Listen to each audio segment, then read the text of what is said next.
kembali lagi bersama saya Raisa Hadiman, psikolog klinis dan perkembangan untuk anak sampai remaja.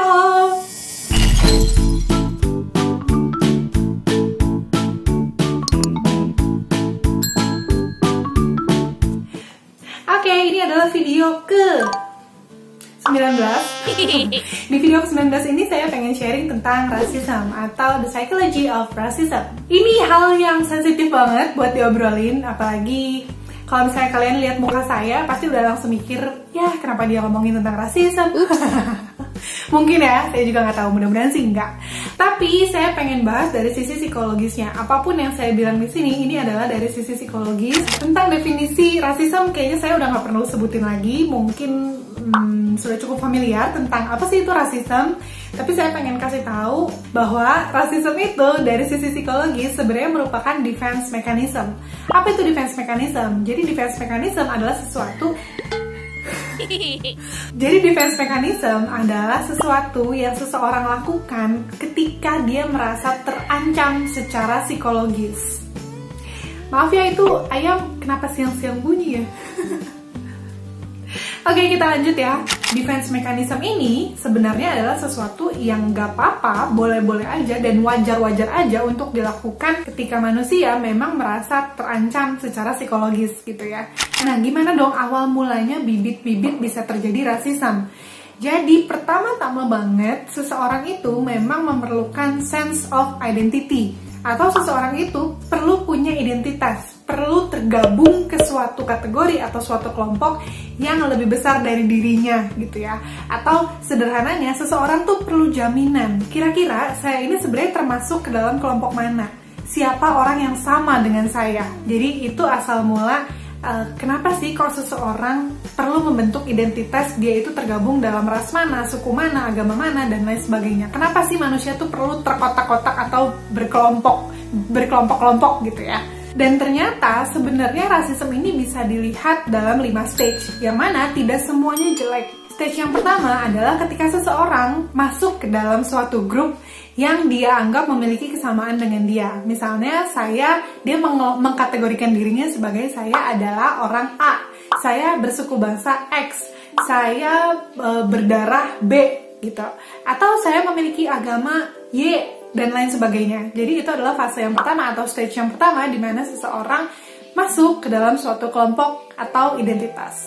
Nah, stage yang kedua itu sebenarnya sudah mulai tidak terlalu acceptable, karena di stage yang kedua seseorang merasa perlu memperkuat identitinya atau sense of identitinya dengan cara mencari kejelekan atau menjelek-jelekan atau bersikap tidak baik pada orang lain di grup identitas yang tidak sama dengan dia. Dan berlanjut ke stage yang ketiga, di mana seseorang dari suatu grup identitas menolak untuk berempati pada orang lain di grup yang berbeda dengan grup identitas dia. Jadi dia nggak mau untuk merasa kasihan, merasa sayang, atau menganggap orang lain perlu diberikan empati gitu. Atau kasarnya ketika seseorang mengalami suatu hambatan, atau misalnya seseorang mengalami kesialan, tapi orang itu bukan berasal dari grup dia akan cenderung ngerasa, oh ya udah biarin aja, saya nggak peduli gitu. Jadi itu adalah di stage yang ketiga. Perlu di highlight di sini, menolak ya. Jadi memang seseorang memutuskan untuk menolak ketika dia sudah ada di stage ketiga ini, menolak untuk berempati. Lanjut ke stage yang keempat adalah berusaha untuk membuat seluruh anggota atau seluruh member dari grup identitasnya sebagai sesuatu yang homogen atau sama. Jadi ketika ada anggota grupnya yang punya pandangan yang berbeda atau punya karakter yang berbeda, orang tuh akan cenderung, kamu bukan orang suku X nih, kalau suku X tuh pasti gini gitu. Padahal manusia itu kan beragam ya, manusia itu kan beda-beda.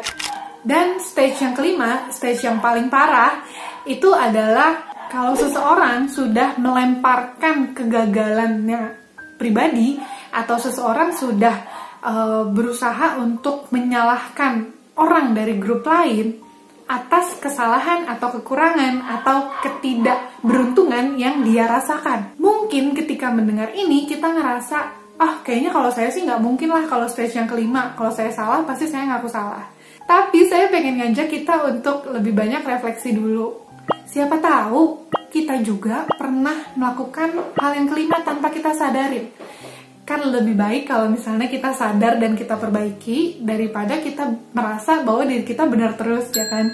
Jadi coba kita pikir-pikir lagi, pernah gak sih kita ngelakuin kayak gitu? Kita kurang beruntung, kita gagal dalam sesuatu, tapi kita menyalahkan orang lain dari grup tertentu yang tidak satu grup dengan kita atas kegagalan kita.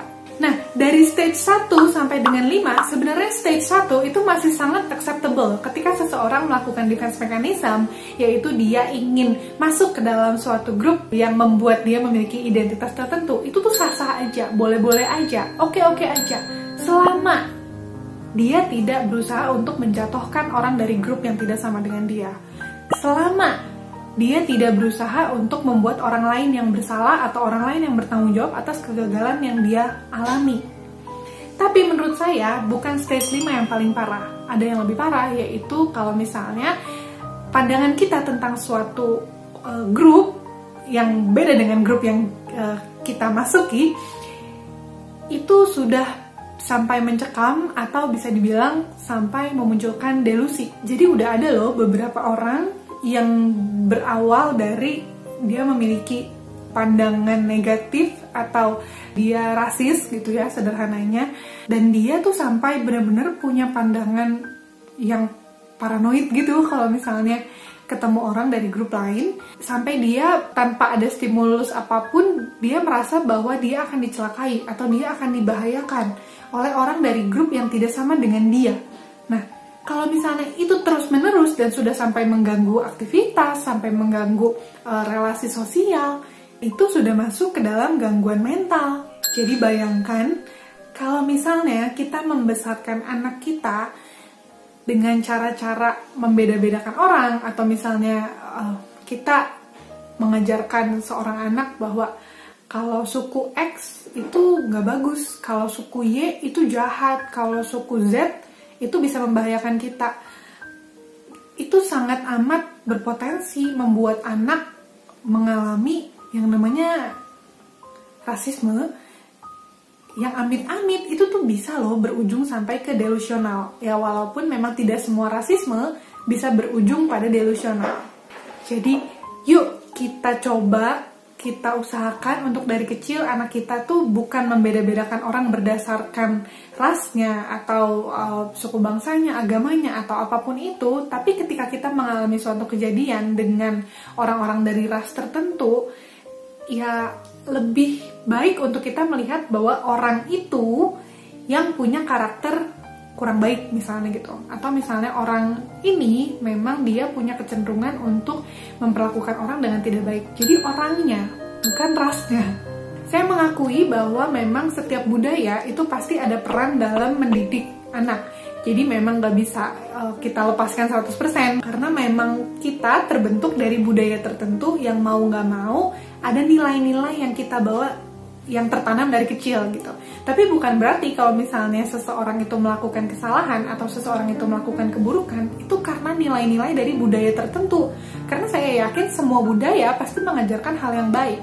Begitu pula dengan semua agama pasti mengajarkan hal-hal yang baik juga. Jadi yuk kita sama-sama berusaha supaya anak-anak kita ke depannya jangan sampai mengalami hal-hal buruk yang dapat terjadi dikarenakan dididik dengan nilai-nilai yang rasis. Dan saya mau kasih good newsnya bahwa rasisme ini sama sekali tidak disebabkan oleh genetik.